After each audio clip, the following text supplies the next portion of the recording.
तो दोस्तों, आज हम बात करेंगे दुनिया के सबसे बड़े स्टार्टअप जियो की, जिसका इनिशियल इन्वेस्टमेंट करीब 2 लाख करोड़ रुपए के आसपास का है।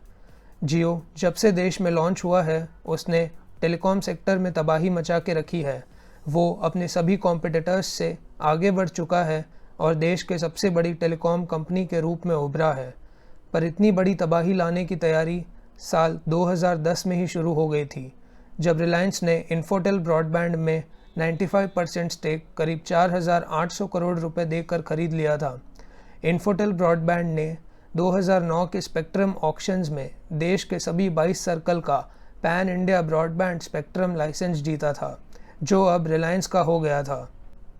इसके बाद 27 दिसंबर 2015 को रिलायंस ने अपने सभी पार्टनर्स और एम्प्लॉयज़ के लिए जियो का सॉफ्ट लॉन्च किया और इसकी ताबड़तोड़ मार्केटिंग शुरू कर दी।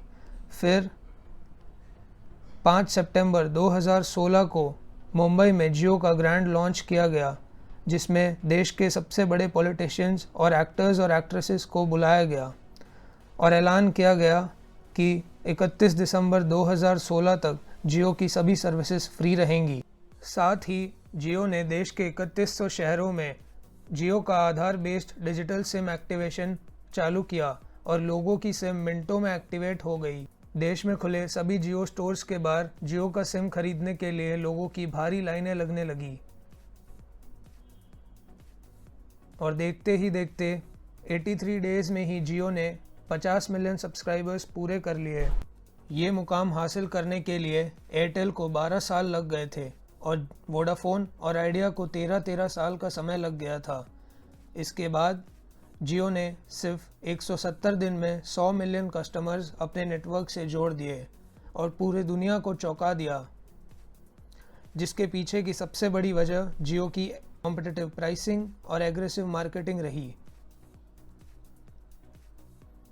इसके बाद साल 2017 में जियो ने जियो फ़ोन लॉन्च किया, जिसकी कीमत मात्र 1500 रुपये थी।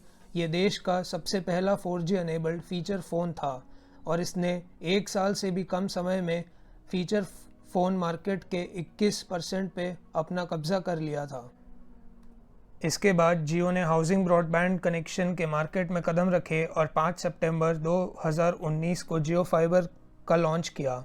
जियो फाइबर 100 Mbps से 1 Gbps तक का इंटरनेट स्पीड देता है और साथ ही lightning fast broadband speed, ultra HD entertainment, home security, voice enabled virtual assistants, interactive gaming और स्मार्ट होम सॉल्यूशंस जैसी कई सुविधाएं भी प्रदान करता है। अभी जियो को लॉन्च हुए सिर्फ 3.5 साल ही हुए हैं और इसने पूरे ही टेलीकॉम सेक्टर की शक्ल बदल कर रख दी है।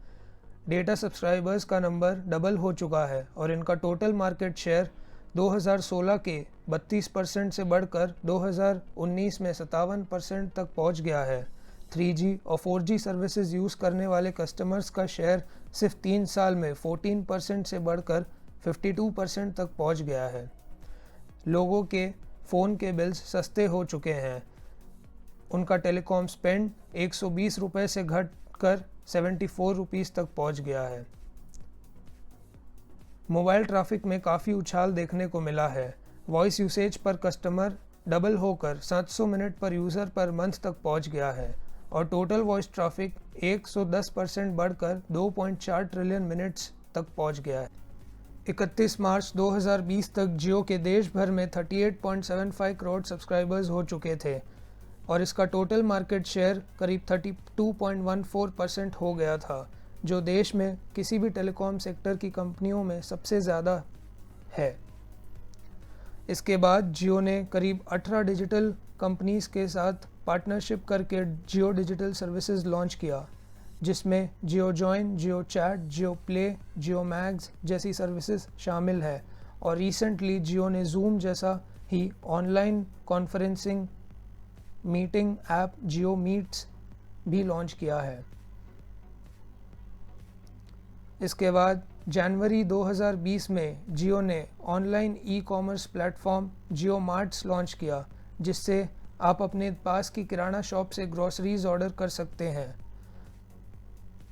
अप्रैल 2020 में फेसबुक ने करीब 43,574 करोड़ में जियो का 9.99% स्टेक खरीदा।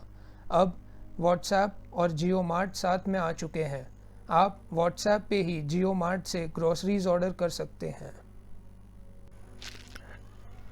अप्रैल और मई 2020 में रिलायंस ने फंड रेजिंग के थ्रू जियो के लिए करीब 90,000 करोड़ रुपए रेस किए, जिससे उसे आने वाले समय में डेट रिड्यूस करने में, आईपीओ का वैल्यू अनलॉक करने में और 5G स्पेक्ट्रम का बिडिंग में काफ़ी मदद मिलेगी। कई न्यूज़पेपर्स का मानना है कि जियो न्यूयॉर्क स्टॉक मार्केट यानी नैस्डैक में ओवरसीज़ आईपीओ लिस्टिंग का भी प्लान कर रहा है, जिसके लिए उसका टारगेट वैल्यूएशन करीब 90 से 95 बिलियन US डॉलर्स है। रिलायंस का कहना है कि वो आने वाले समय में अपना 50% रेवेन्यू अपने कंज्यूमर बिजनेसेस जैसे रिलायंस डिजिटल और रिलायंस रिटेल से जनरेट करना चाहता है। इसीलिए वो एजुकेशन, हेल्थ और बैंकिंग सेक्टर में भी बिजनेस मॉडल्स तैयार कर रहा है। रिलायंस का मानना है कि आने वाले समय में इंडिया में करीब 2 बिलियन डिवाइसेस इंटरनेट से कनेक्टेड होंगे और उनमें से वो करीब 1 बिलियन डिवाइसेस को जियो से कनेक्ट करना चाहता है, जिससे वो हर साल करीब 20,000 करोड़ रुपए का रेवेन्यू जनरेट कर सकेगा। शायद मुकेश अंबानी ने सही ही कहा था, before Jio India was data dark and now with Jio India is data shining bright.